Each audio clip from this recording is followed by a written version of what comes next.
It struck at 6:31 p.m. during rush hour. A suicide bomber attacked a military convoy at a traffic light in Turkey's capital, Ankara. The explosion killed 29 people and wounded 81 others. 6 of them are still in intensive care. And those who lost their lives were 20 soldiers, 7 military personnel and 2 civilians.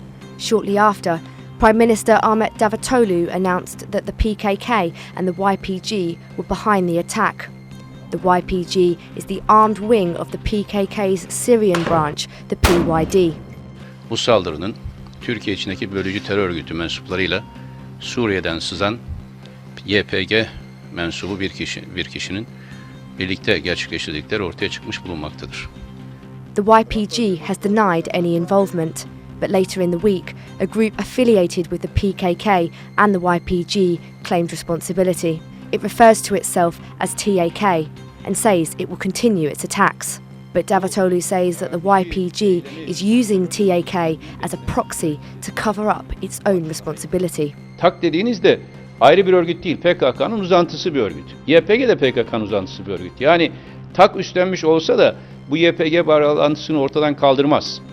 And the Prime Minister announced new security measures. Şimdi yapmamız gereken bir Ankara ve başkent için özel, Türkiye'nin geneliyle ilgili güvenlik tedbirleri dışında özel bir güvenlik mekanizması ve Ankara'nın başkentin hususiyetlerini de gözeten bir eylem planı hazırlanacak.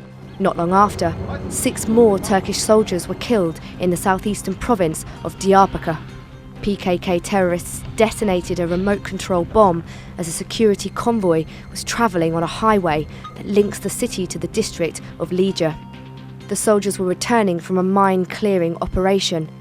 In response, the Turkish army continued to shell PYD positions in the Syrian district of Azaz, north of Aleppo. And Turkish President Recep Tayyip Erdogan said the army will continue to shell, as Turkey could not allow the establishment of an illegitimate zone along its border. Bugün angajman kurallarımız ülkemize yönelik silahlı saldırılara karşılık vermekten ibaret olabilir. Ama yarın gerekirse aynı kurallar ülkemize yönelik her türlü tehdidi kapsayacak şekilde genişleyebilir.